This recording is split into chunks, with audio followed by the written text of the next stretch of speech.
నమస్తే గురుగారు. నమస్తే అమ్మా. Thank you for coming.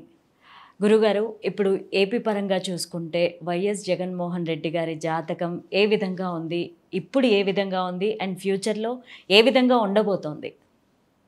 అలా తప్పకుండా తెలుసుకుందాం. మీ ఛానల్ ప్రేక్షకులందరికీ కూడా, మీ అభిమానులకి, అలాగే జగన్మోహన్ రెడ్డి గారి అభిమానులకి గారి కూడా తెలవాలి కాబట్టి మనం ఒకసారి జాతకం చూద్దాం. మాజీ ముఖ్యమంత్రి జగన్మోహన్ రెడ్డి గారు 21 డిసెంబర్ 1972 ఎర్లీ అవర్స్ 1:30కి పులివెందుల్లో జన్మించడం జరిగింది. ఇలా పుట్టిన జగన్మోహన్ రెడ్డి గారు 19 to 24 సీఎం చేశారు. 24 ఎలక్షన్లో ఓడిపోయి ప్రస్తుతం ప్రతిపక్షంలో ఉన్నారు. సో ఈయనకి ప్రజెంట్ జరిగే దశ ఏం జరుగుతుందంటే, ఈ నెల 12వ తారీఖు నుంచి 2027 ఫిబ్రవరి వరకు 4 వరకు కూడా బుధుడిలో చంద్రుడు అంతర్దశ జరుగుతుంది. ఓకే. ఈ బుధుడు వర్గోత్తం బట్టి తృతీయంలో ఉన్నాడు లగ్నానికి, అలాగే చంద్రుడు దశమంలో ఉన్నాడు. సో ఈ గ్రహస్థితి ప్రకారం ఈయనకి ఈ సంవత్సర కాలంలో ఎటువంటి ఇబ్బందులు వచ్చే అవకాశం లేదు. ఓకే. తర్వాత కొంచెం ఏదైనా చేస్తే తల్లిగారికి అనారోగ్యం చేయొచ్చు ఓకే ఈ సిచ్యువేషన్లో సంవత్సరకాలంలో. తర్వాత ఇదే జగన్మోహన్ రెడ్డి గారికి బుధుడిలో చంద్రుడు అయిపోయాక కుజు మహాదశ, కుజుడు యొక్క అంతర్దశ ఓకే నడుస్తుంది. 4/2/2027 నుండి 1/27/1/2028 ఒక 1 ఇయర్ కాలం, 11 నెలలు సుమారుగా బుధుడిలో కుజుడి యొక్క అంతర్దశ నడుస్తుంది. ఈ కుజుడు లగ్నానికి ద్వితీయంలో ఉండటం వల్ల కొంచెం ఇబ్బందికర పరిస్థితి జగన్మోహన్ రెడ్డి గారికి కలిగే సూచనలు జ్యోతిషపరంగా ఉన్నాయి. దశానాథుడికి వ్యయంలో లగ్నానికి ద్వితీయంలో ఉండటం వల్ల, తృతీయాధిపతి ఏ స్థానం అయిన ద్వితీయంలో ఉండటం వల్ల బుధుడిలో కుజుడిలో వీరికి పరిపాలకుల వల్ల ఇబ్బందులు తలెత్తే అవకాశాలు ఉన్నాయి. ఓకే. పరిపాలకుల వల్ల భయం కలిగే అవకాశాలు ఉన్నాయి. సో అలాగే స్థానభ్రంశం చెందించవచ్చు ఈ కుజుడు. అలాగే ఏది జరిగినా సరే ఇదే కుజుడు ధైర్యంగా ఎదుర్కొనే శక్తిని, ఓకే, అంటే లైక్ ఇప్పుడు పరిపాలకులు అంటే ఇప్పుడున్న అధికార పక్షం పరిపాలకులు ఆడలే కదమ్మా. ఈయన సామాన్య ఒక ఎమ్మెల్యే, వాళ్ళ వల్ల ఈయనకి ఇబ్బందులు వస్తాయి. వచ్చినా సరే ధైర్యంగా ఎదుర్కొనే ఇది ఈ కుజుడే ఇస్తాడు, ఎదుర్కొంటాడు. ఉదాహరణకు ఒకప్పుడు 16 నెలలు జైల్లో పెట్టారు కదా సోనియా గాంధీ గారు. అప్పుడు కూడా ధైర్యంగా ఎలా ఎదుర్కొని బయటకు వచ్చాడో అలాగే ఇప్పుడు వచ్చిన ఇబ్బందులు ఈ గ్రహం ఇచ్చే, ఇక్కడ ఇబ్బంది అనేది గ్రహం ఎత్తుదమ్మా, ఆ గ్రహం మానవుల్ని ఆడెత్తది. అది మిమ్మల్ని, నన్ను, చరాచర ప్రాణికోటిని, ముఖ్యమంత్రులైనా ప్రధానమంత్రులైనా దేశాధ్యక్షులైనా ఎవరినైనా ఆడిచ్చే గ్రహాలే. ఆడించేటివాడు దేవుడు, ఆడేటివాడు జీవుడు అని ఉంది సామెత. అలాగే మన జ్యోతిష్ శాస్త్రంలో నవగ్రహాలు అనేవి ఉన్నాయి.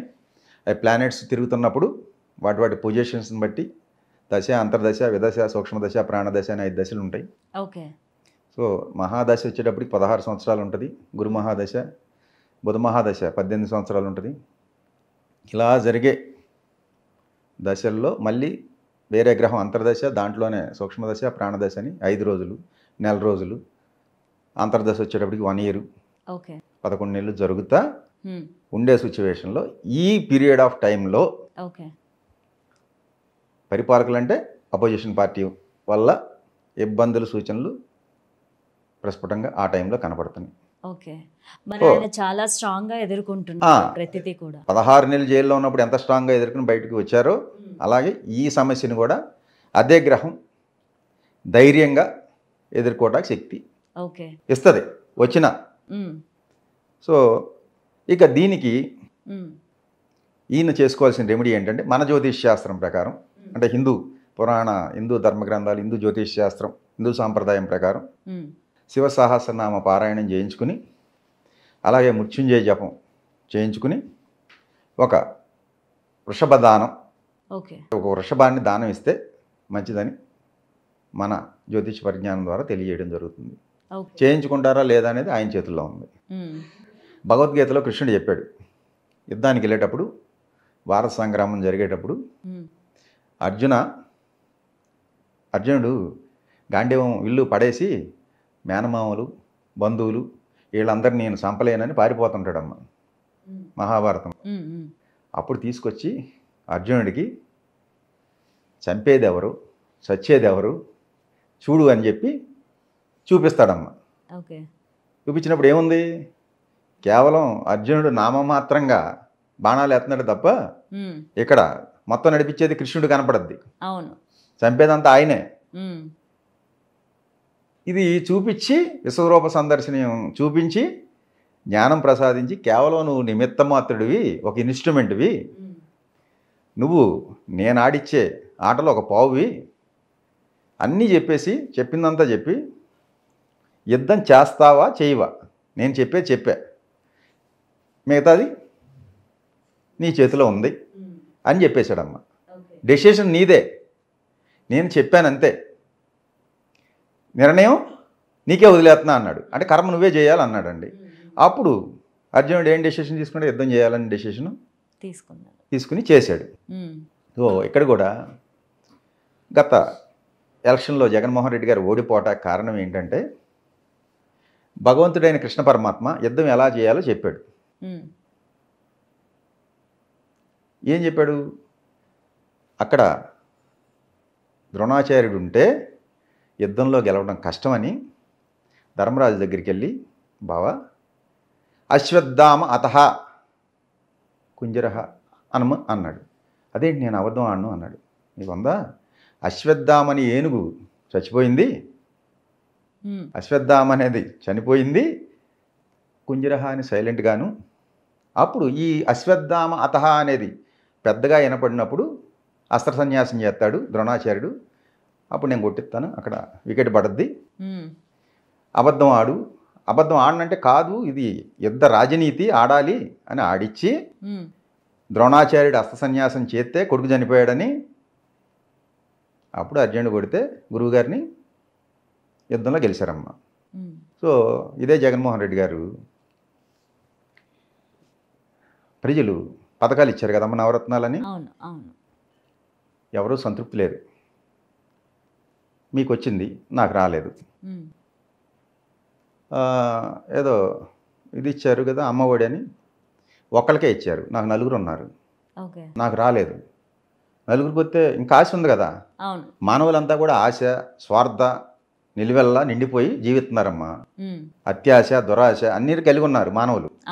సో వీళ్ళకి ఒకళ్ళకి పెట్టారు ఇంట్లో, మిగతా పెట్టలేదంటే సాటిస్ఫాక్షన్ లేదు. సో ఆటో వాళ్ళకి ఇచ్చారు, వాళ్ళకే లేదు. ఆఖరి కటింగ్ షాప్ వాళ్ళకి ఇచ్చారు, వాళ్ళకే లేదు. ఈయన ఏదో కొన్ని రిస్ట్రిక్షన్స్, రూల్స్ పెట్టారు, ఏదో ఈ ఉంటేనే అర్హులు అని, లేదు. పబ్లిక్గా ప్రజలు ఏమన్నారో తెలుసండి, ఒక 2 లక్షలు రుణమాఫీ పెట్టమనండి జగన్మోహన్ రెడ్డి గారిని, నేను ఓటేస్తా, లేకపోతే నేను చంద్రబాబుకి వేస్తాను పబ్లిక్గా అన్నారు ప్రజలు. సో కనీసం అట్లీస్ట్ 1,5,5,000 అన్నా పెట్టండి, 1,00,000 పెట్టండి అని భగవంతుడు సలహా ఇచ్చాడు జగన్మోహన్ రెడ్డి గారికి. భగవంతుడు అనే కృష్ణుడు సలహా ఇచ్చాడు అర్జునుడు అనే జగన్మోహన్ రెడ్డి గారికి.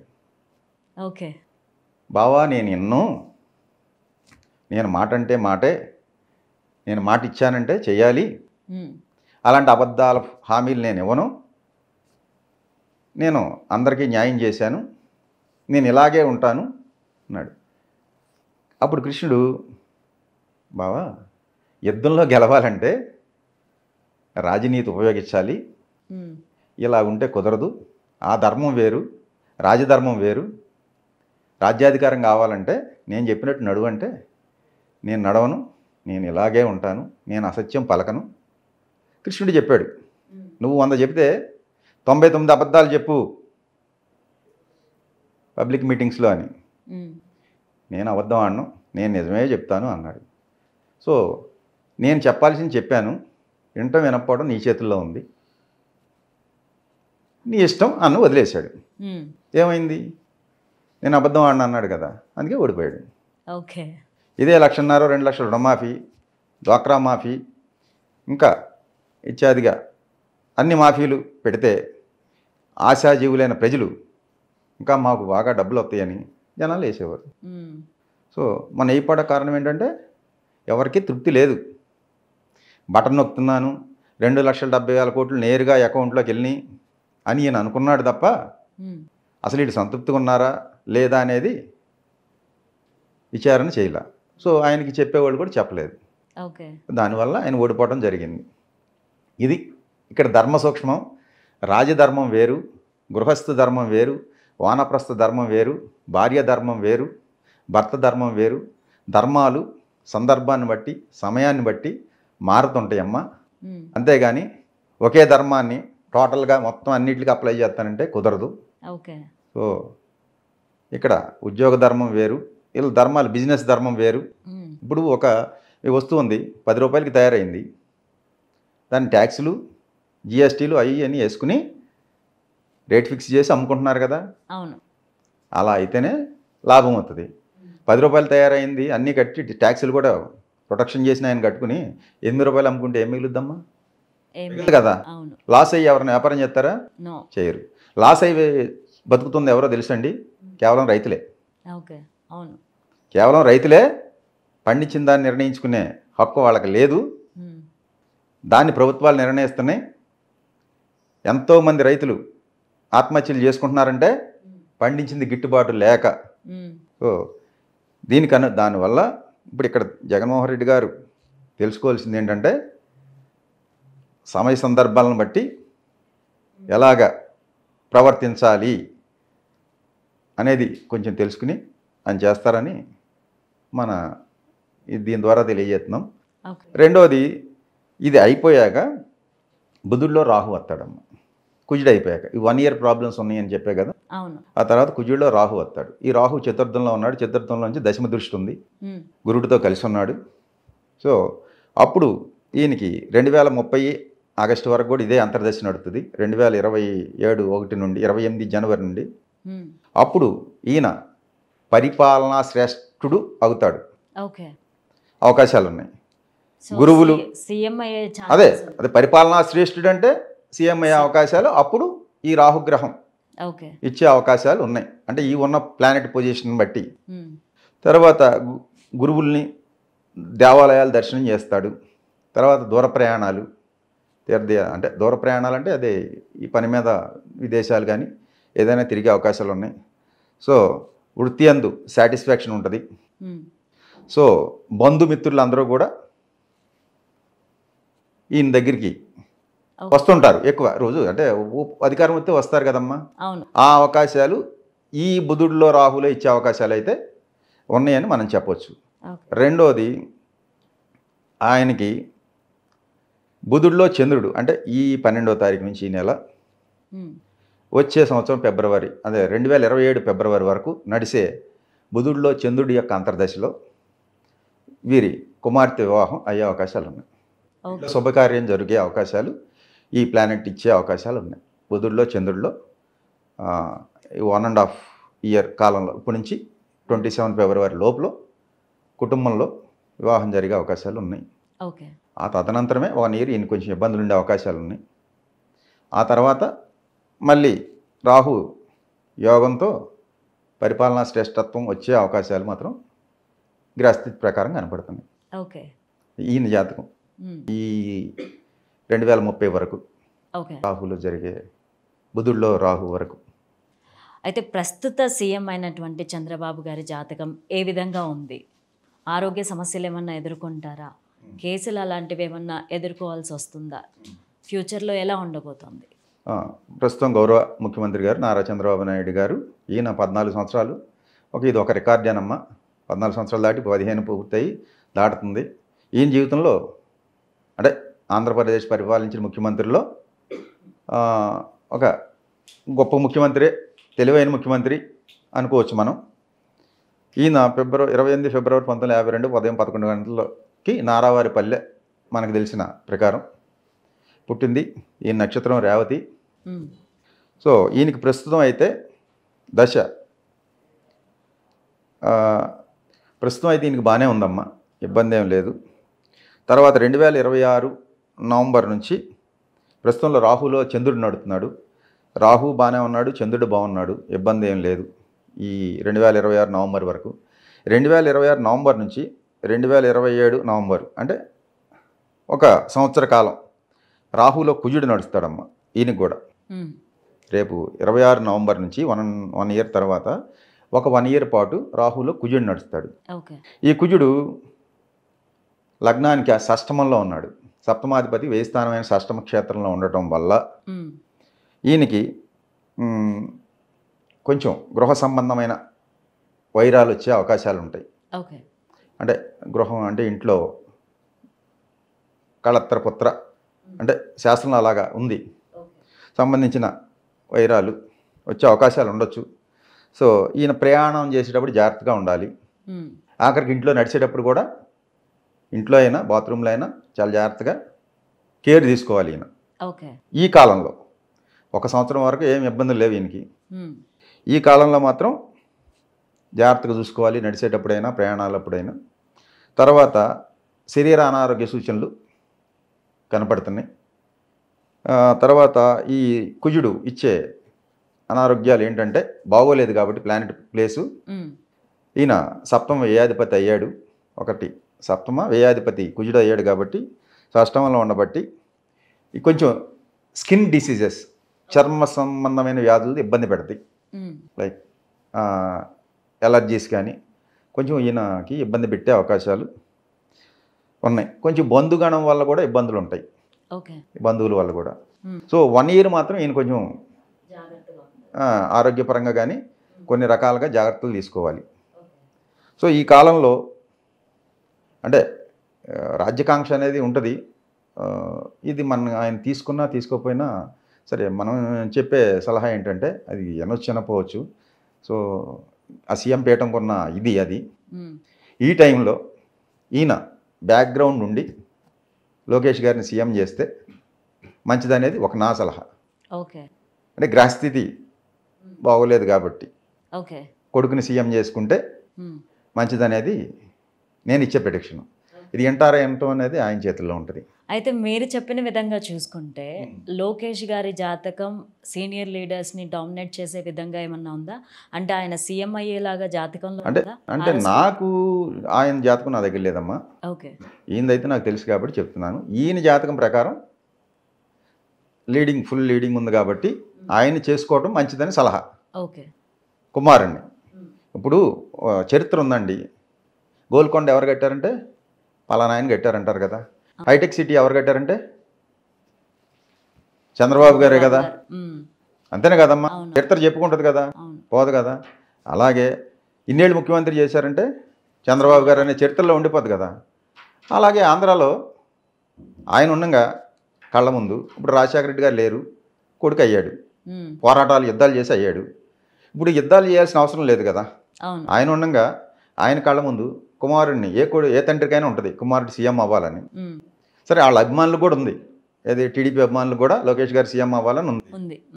సో ఈయన జాతక రీత్యా అప్పుడు కొంచెం బాగోలేదు కాబట్టి మనం చెప్పేది ఏంటంటే ఆయన కళ్ళ ముందే పుత్రుడిని సీఎం చేసి ఆయన వెనకమాల ఉండి డైరెక్షన్లు ఇచ్చుకుంటూ నడిపించుకుంటా బాగుంటుంది అనేది మన జ్యోతిష్ శాస్త్ర ప్రకారం మనం చెప్పే సజెషన్. ఇది తీసుకుంటారా తీసుకోరా అనేది ఆయన ఇష్టం, అది మనం చెప్పేది కాదు కదమ్మా. మనం జనరల్గా ఇస్తున్నాం సలహా. కొంచెం ఆ టైంలో జాగ్రత్తగా ఉంటే తదనంతర కాలంలో ఈయనకి మళ్ళీ 28